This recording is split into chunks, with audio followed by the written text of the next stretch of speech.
think, well, okay, I'm gonna attempt, here's a little item that has been shaped up on the diamond wheel. And it's just, I don't know, it's just some old regular run-of-the-mill type shirt here. I don't know, I made 2 or 3 flakes on it. It did flake, but we'll see here what happens. First of all, to demonstrate this parallel flaking, where each flake that's removed sets up that ideal condition for the next flake. As I've said, it's going to sound like a beer commercial, okay, but let me show you here how this works. I've already demonstrated this in the drawing. Here is your ridge, your backbone, and this is what supports that flake as it goes through its journey. Okay, then we'll draw a line somewhere about here. You see this flake scar is twice the width of these flake scars. Let me kind of paint those on there with this red pencil here so you can see them. Okay, I've already made a red mark in the middle there. So but anyway, the flake scar is about twice. That's because it's that overlapping process. So let's do this. Let's draw a line out here, maybe about like this, maybe where that will overlap, and I've already drawn the line inside. And here is your platform. We'll put that tool. Let's see what we can do here with a flake or two here, maybe. Big problem is staying in the picture,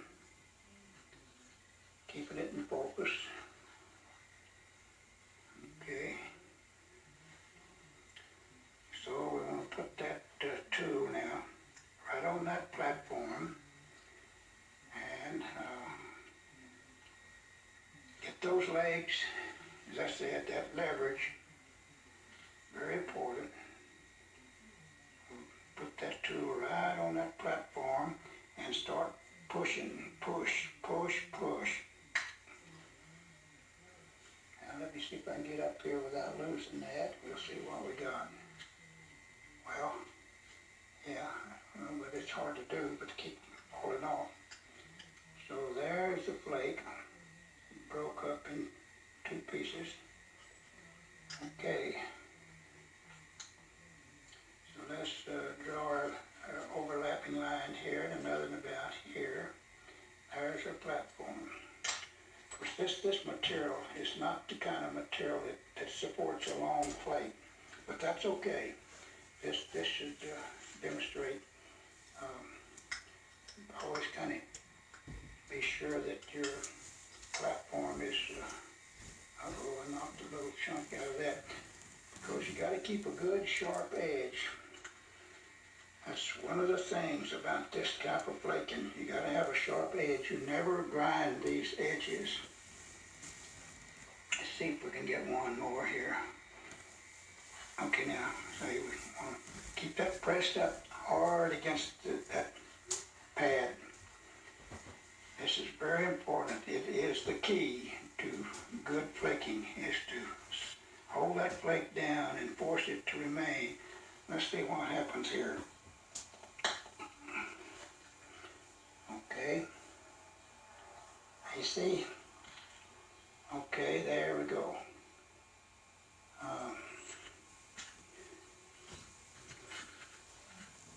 So let me just make a few flakes here to see how this material, I may rather find some better material, but nevertheless, let me just make a few here and then we'll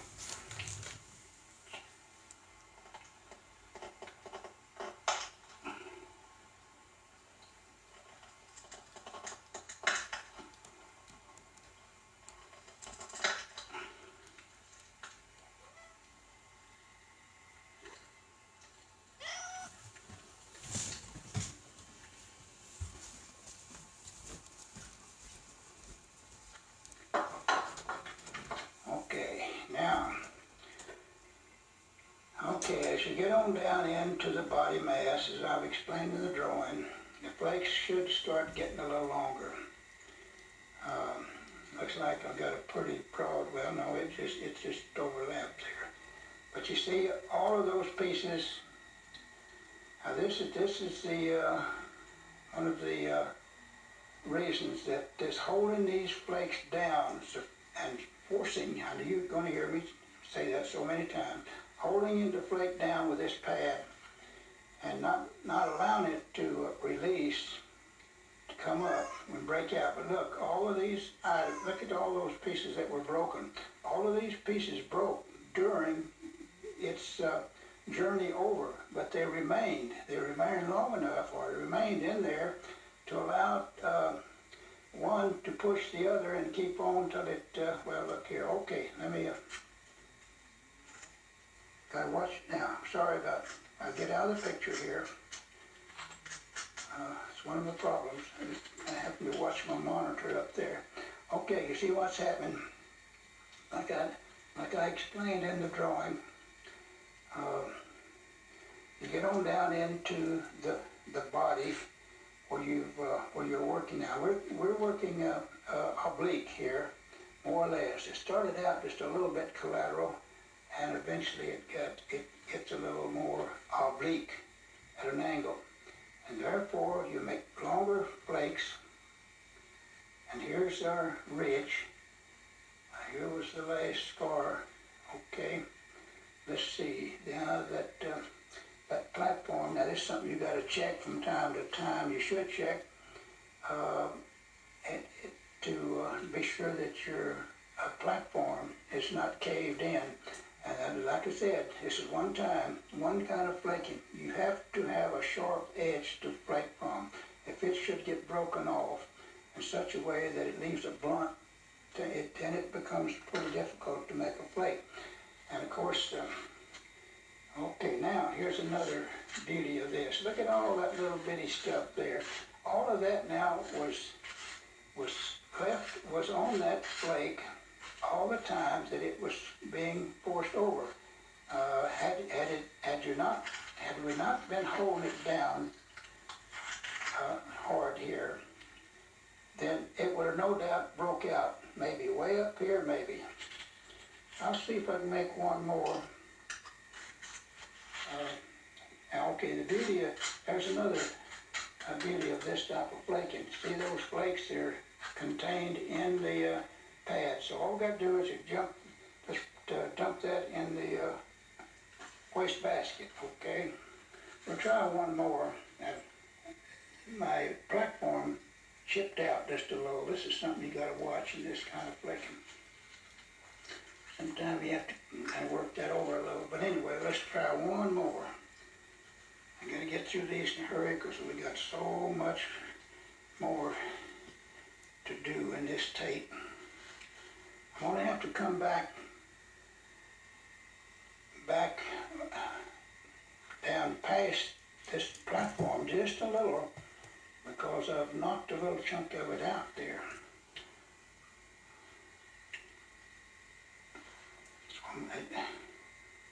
Now, okay, get that pressure now. Oh, I meant to tell you. Okay, as you build up all that pressure, now this is, yes, okay, we want to point this out. I call it shearing. These flakes are sheared off or skimmed off. They're not flipped out like this. Okay, you got to line up that pressure straight in. You do not pull it off. I think I've already gone through that, but it's one thing that I'm having a lot of problems with, passing this along to especially the experienced copper nappers, because pressure copper flakers, they have a tendency that they've developed a habit of pulling that off, and this is one case when you don't do that. So let me go way back here and try one more.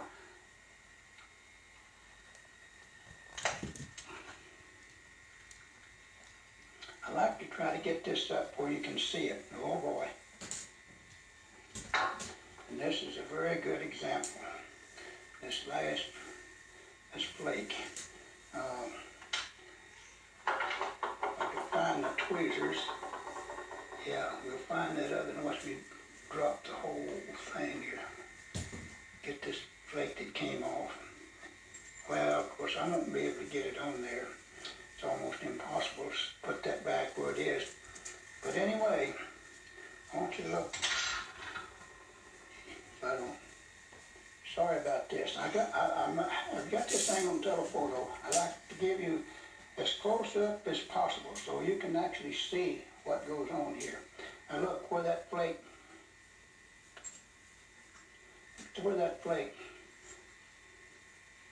I can get the light on it where you can see it.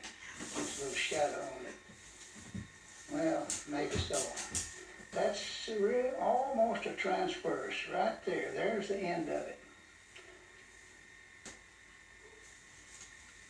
So you see what you can do when you hold that flake down. I know you've heard this so many times. You're going to hear it some more. You hold that flake down and force it to remain until it goes through its course. Okay, now, one other thing.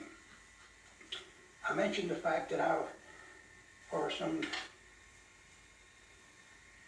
20 years, when you could have called me a flint napkin junkie back in the early 30s, trying to stop a noise in my camcorder here. Well, okay, I was a flint napkin junkie. Okay, now, now I say that I am a pusher. So I've got to be careful about how I say that. One time I was a junkie, now I'm a pusher. Well, that's better keep, but I'm a flint napkin pusher. So that's the term I would use to describe this action. The fact that it's a push. You push that flake off. You do not pull it off or flip it off. It's strictly a push. So, okay. Okay, I decided that I'd make 2 or 3 more flakes. I had to stop and eliminate some interference, some noise that my camera was making. It sounded like a cricket. Hope it wasn't too annoying. I think I got it stopped. I'm going to make another flake or 2 on that and we'll just see what happens.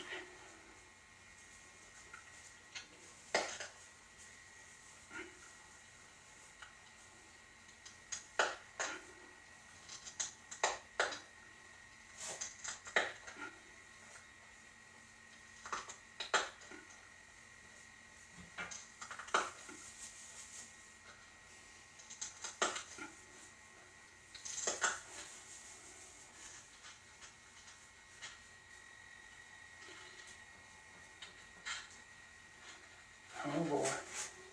Well, okay, I committed a no-no here. I can see that, but this is what usually happens. I can see a transverse flake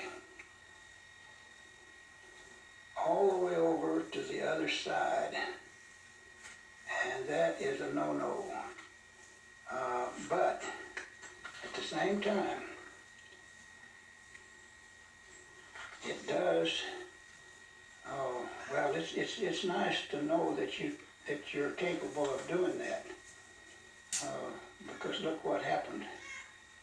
You can see it. It went over the other edge and crawled right up that edge. Of course, that's the reason that it can do that is when you're holding that down, it goes over and tries to come back underneath sometimes.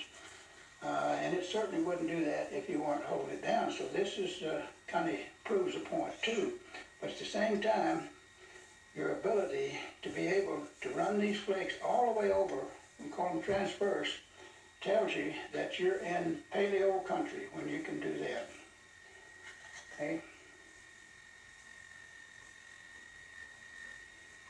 Well, couldn't tell if my camera was on or not. Here I am using up some time, but I discovered here's something. Look at that flake, will you? See, this is the one that was transverse.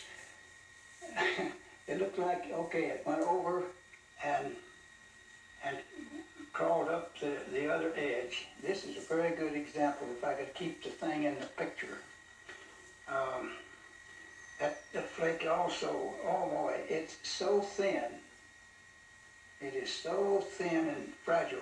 Well, it's so thin it only has one side. Here's another one.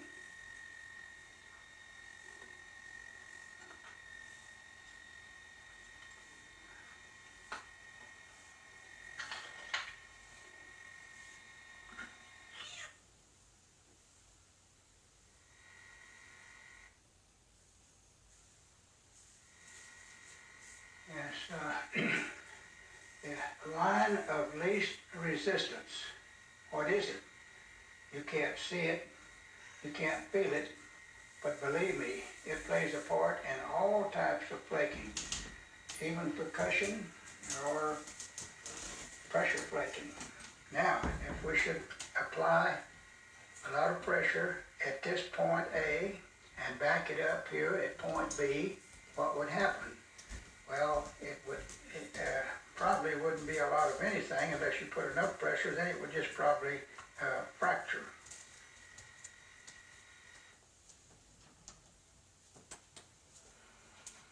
Now, in this drawing, we have the ABCs of pressure flaking, okay? And of course, the ABC, the pressure flaking, well, the ABCs can be applied to any kind of flaking, percussion or otherwise. Okay, so here we have A, the applied pressure. B is, of course, the backup pressure. And we're using the word letter C. C is cleavage, a word I heard, well, back in the middle, about the middle 30s. It could work, cleavage. Okay, assuming that this is a preform and this is the flake to be removed. There's A, the applied, B, the backup, and C, the cleavage, okay?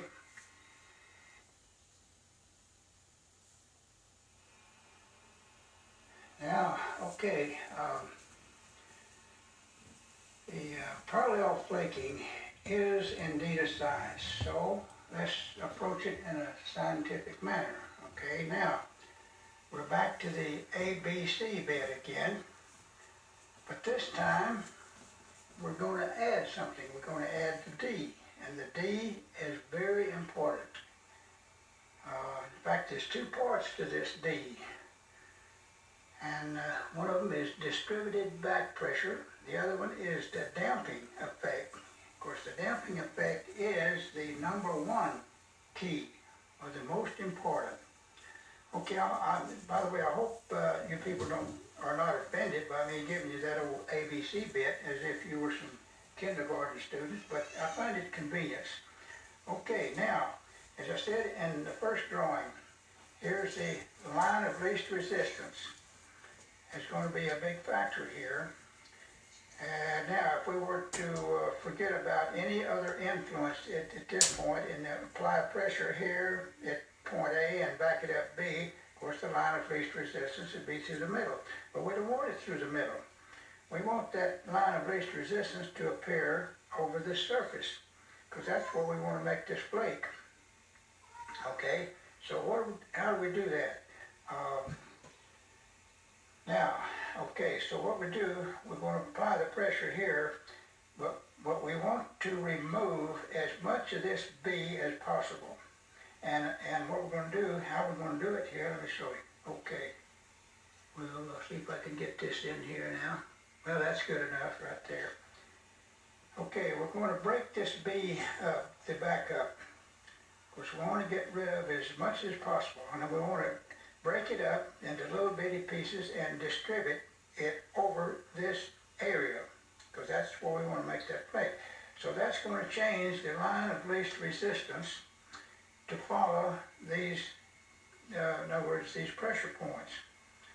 And this is what we're calling distributed back pressure. We're distributing this back pressure that we broke up here over this area. Okay. Now, okay, and we Let's look at this drawing. Maybe it'll help clarify what I'm talking about here. Okay, here's what we're going to do. Like I said, we want to eliminate all of the back pressure at this point. There'll always be some. It'll be hard to do it. It'd be nice if we could eliminate all of it. Now, and also when we press hard, as you see here, we press this whole works up against this pad as hard as we can, this preform. Then what that does, that causes this area right in here to become the back pressure. That is the holding points, where instead of it being down here, it's distributed along this area. Therefore, the line of least resistance then appears, instead of being from point A to this point B down here, it will be from point A to this area, which is all little b's, as we showed in the other drawing. At the same time now, this drawing, like this pad here, should, will demonstrate the damping effect too, which is the most important feature of this type of flaking. It's the key. Is when you hold that flake down, and this should show you here that the damping effect. And when you press that up hard, then the damping effect is more effective, okay? Meanwhile, back to this drawing, I noticed while we were away, somebody added an E. But that E is very important. That stands for effort, and it does require some effort, I guess. Okay, now, as you probably noticed, that there is science involved in this whole process. And in fact, that kind of brings back a memory. When I was attending the Paleo Elementary School back about 10,000 years ago, the science class under old Professor Hardrock. We called him the Bull of the Woods, of course not to his face. Okay, then had I attended, I'd eaten too many green persimmons that day and had the bellyache, so I didn't make that his science class.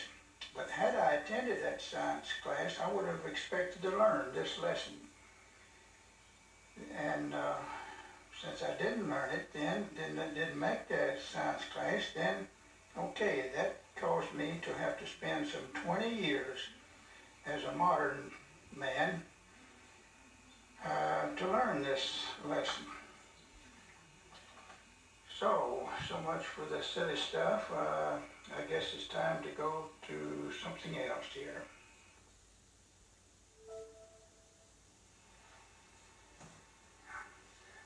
Okay, in this drawing we have, is what I've been calling the damping effect. Of course, this is also creates your distributed back pressure at the same time, but the damping effect, I failed to label this the damping effect, but anyway, okay, but it is the most important.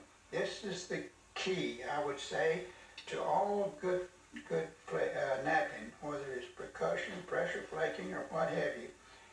As you see here, okay, here's this red, is supposedly that leather pad that I used in my hand now. And of course, here's the line of least resistance. Okay, so we've converted all of the back pressure that we can, of course, from this point B and distributed up here as you saw in the other drawings. Okay, now, so, and by the way, while I'm thinking about it, this science that's involved here, well, okay, I have D.C. Waldorf's book. He uses it. Mick Sever of Odessa, he uses it, and of course Bill Metcalf all of your expert percussion nappers that put this on your leg, press it down hard, and then you detach those flakes, of course, from the underneath. This would be just opposite. I could turn this around, but I won't. So actually, what they're doing, they're taking advantage of the science that's involved here. And they're doing some, well, and napping, and the percussion flaking is something that I haven't really got a chance to learn because of the fact that I don't have enough material to waste. But maybe someday I will. I've only been back 2 years, and there's a lot of good percussion nappers out there that I didn't mention, but I mean, there's a lot of them that are really perfecting this art of percussion flaking, okay? Now, let me say this too. For many years, I had the idea that the distributed back pressure that I described in the previous drawing was probably more important. But in the last couple of years, I've made some experiments, and I've discovered, I believe, that this damping effect, holding that flake down, I know you've heard me say that so many times, holding it down and forcing that flake to remain while it goes through its journey over that surface is the most important. It is the key, so far as I'm concerned, to all good napping, whether it's percussion or pressure flaking. Okay,